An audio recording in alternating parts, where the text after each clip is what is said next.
The National Weather Service in Mount Holly, New Jersey has issued a special marine warning for Delaware Bay until 8 p.m.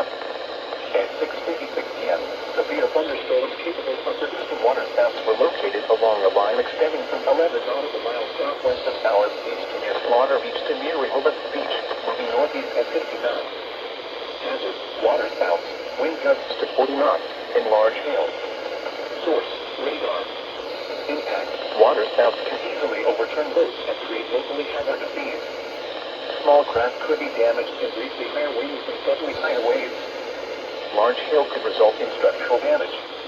Locations and tactics include Fort Dusk Beach, Brown Shell Light, Sea Breeze, 14-foot Bag Light, Slaughter Beach, East Point, Bowers Beach, Cape May Point, Myamal Light, Brandywine Shell Light, Cross Ledge Light, and Rehoboth Beach.